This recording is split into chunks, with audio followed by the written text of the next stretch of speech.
ইসলামী বিশ্বে ধর্মীয় কর্তৃত্ব আর রাষ্ট্রীয় ক্ষমতার মধ্যে বহু শতাব্দী ধরে একটা চাপা উত্তেজনা কিন্তু কাজ করে আসছে।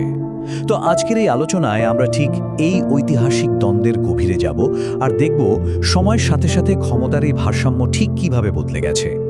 দেখুন, এই প্রশ্নটাই কিন্তু ইসলামী সভ্যতার একেবারে গোড়ার একটা বিতর্ক। চূড়ান্ত ক্ষমতা কার হাতে থাকবে, শাসকের নাকি পণ্ডিতের? মানে দেশ কি শাসকের তরবারির জোরে চলবে নাকি চলবে আলেমের জ্ঞানের আলোতে? চলেন এই প্রশ্নের উত্তর খুঁজতেই আমরা একটু ইতিহাসের পাতা উল্টে দেখি।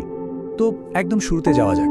মানে ইসলামের একেবারে প্রাথমিক সময়ে নবী মুহাম্মদের সাল্লাল্লাহু আলাইহি সাল্লামের ঠিক পরের সময়টাতে ক্ষমতার মডেলটা ঠিক কেমন ছিল, চলুন সেখান থেকেই শুরু করি।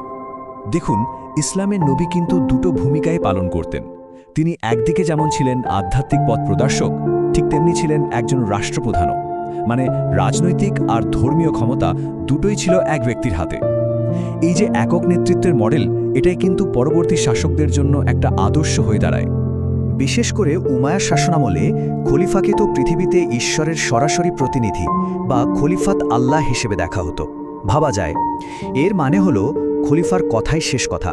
তিনি ধর্মীয় আর রাজনৈতিক দুই ক্ষেত্রে চূড়ান্ত ক্ষমতার অধিকারী। ফলে অন্য কোনো ধর্মীয় কর্তৃপক্ষের জন্য তেমন কোনো জায়গাই ছিল না। পণ্ডিতরা, হ্যাঁ তারা ছিলেন, কিন্তু তাদের ভূমিকা ছিল কেবল পরামর্শ দেওয়ার মতো, আর সেটাও খলিফা যখন চাইতেন শুধু তখনই। কিন্তু গল্পটা এখানেই থেমে থাকেনি। আব্বাসীয়রা যখন ক্ষমতায় এলো, তখন পুরো দৃশ্যপটটাই বদলে গেল।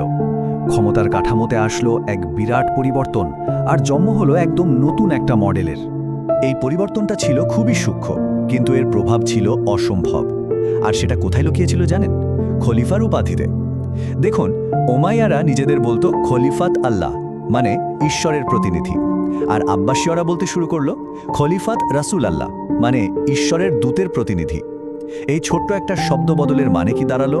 এর মানে হলো শাসকরা আর ঈশ্বরের সরাসরি ক্ষমতার দাবিদার নন, বরং তারা এখন নবীর শিক্ষা আর আদর্শ মেনে চলতে বাধ্য।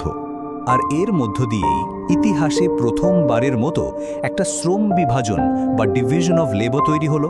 বিষয়টা খুব সহজ। শাসকরা সামলাবেন রাজনৈতিক ক্ষমতা, দেশ চালাবেন, আর এক নতুন পণ্ডিত শ্রেণী, তারা হবেন ধর্মীয় আইনের অভিভাবক। ক্ষমতার এই বিভাজনটাই কিন্তু পরের কয়েক শতাব্দী ধরে ইসলামী বিশ্বের প্রধান মডেল হয়েছিল। তো এই নতুন শক্তি কাঠামোর কেন্দ্রে কারা ছিলেন? তারাই হলেন উলামা, অর্থাৎ জ্ঞানী ব্যক্তি বা ধর্মীয় পণ্ডিতগণ।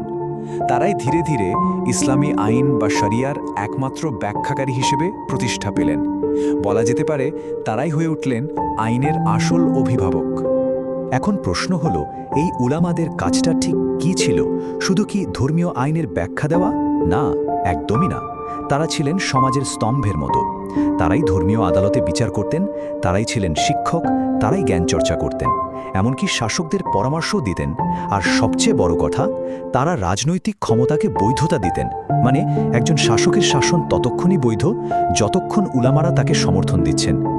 বুঝতেই পারছেন তারা কতটা অপরিহার্য ছিলেন। আচ্ছা, এ তো গেল তত্ত্বের কথা, কিন্তু বাস্তবে এই ক্ষমতার ভারসাম্যটা কিভাবে কাজ করত? মানে দৈনন্দিন জীবনে বা একটা রাষ্ট্র চালানোর ক্ষেত্রে এর প্রভাবটা কেমন ছিল? চলুন এবার সেটাই একটু দেখি। এর সবচেয়ে ভালো উদাহরণগুলোর একটা হলো উসমানীয় সাম্রাজ্য। সেখানে কিন্তু দুটো আইন ব্যবস্থা পাশাপাশি চলত। একদিকে ছিল শরিয়া, যেটা নিয়ন্ত্রণ করতেন উলামারা। মানুষের বিয়ে, তালাক, সম্পত্তির ভাগাভাগি, এইসব বিষয় এর অধীনে ছিল। আর অন্যদিকে ছিল কানুন। এটা ছিল সুলতানের নিজস্ব আইন, যেমন প্রশাসনিক, ফৌজদারি বা সামরিক আইন।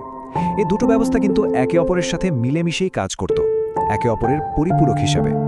আর এই ক্ষমতাটা কিন্তু শুধু সুলতানের দরবার পর্যন্তই সীমাবদ্ধ ছিল না, একেবারে সাধারণ মানুষের জীবন পর্যন্ত এর প্রভাব ছিল। যেমনটা এই উদ্ধৃতিতে বলা হচ্ছে, গ্রামের একজন সাধারণ মানুষের কাছে বিয়ে, তালাক বা উত্তরাধিকারের মতো বিষয়ে ওই গ্রামের মোল্লাই ছিলেন আইন। রাষ্ট্র বা সুলতান হয়তো অনেক দূরে, কিন্তু আইন ছিল তাদের একেবারে দোরগোড়ায়, এই উলামাদের রূপেই। আসলে পুরো ব্যবস্থাটা ছিল একটা পারস্পরিক নির্ভরশীলতার উপর দাঁড়িয়ে। ব্যাপারটা এমন, শাসককে টিকে থাকতে হলে উলামাদের সমর্থন লাগবে, তাদের দেওয়া ধর্মীয় বৈধতা লাগবে। আর অন্যদিকে উলামাদেরও নিজেদের প্রভাব ধরে রাখার জন্য শাসকের সুরক্ষা দরকার। মানে একে অপরকে ছাড়া তাদের চলত না। কিন্তু প্রায় 1000 বছর ধরে চলে আসা এই ব্যবস্থাটা কিন্তু চিরকাল টেকেনি। আধুনিক যুগে এসে এমন সব পরিবর্তন আসলো যা এই ঐতিহ্যবাহী ক্ষমতার ভারসাম্যকে একেবারে ভেঙে দিল।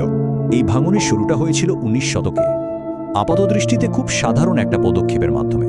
সেটা হলো শরিয়া আইনকে প্রথমবারের মতো বইয়ের পাতায়, মানে একটা লিখিত বিধিতে পরিণত করা, বা যাকে বলে কোডিফিকেশন। এর ফলাফলটা কি হলো? ফলাফলটা ছিল অসামান্য।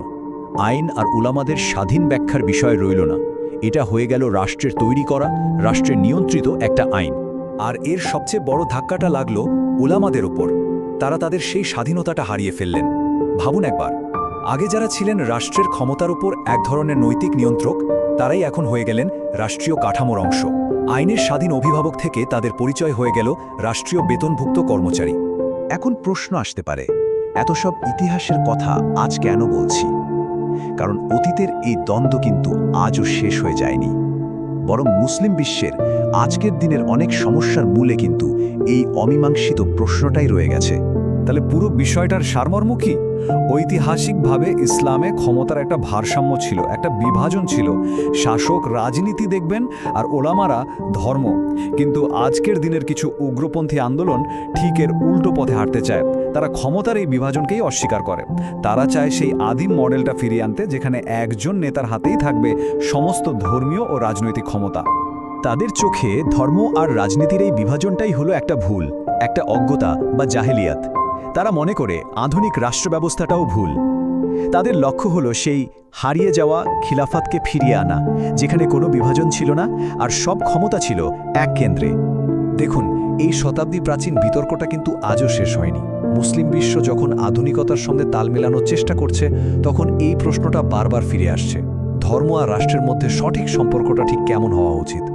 ইতিহাস আমাদের অনেকগুলো মডেল দেখিয়েছে, কিন্তু ভবিষ্যতের জন্য সবচেয়ে ভালো পথ কোনটা হবে, এই প্রশ্নটা আজও অমীমাংসিত।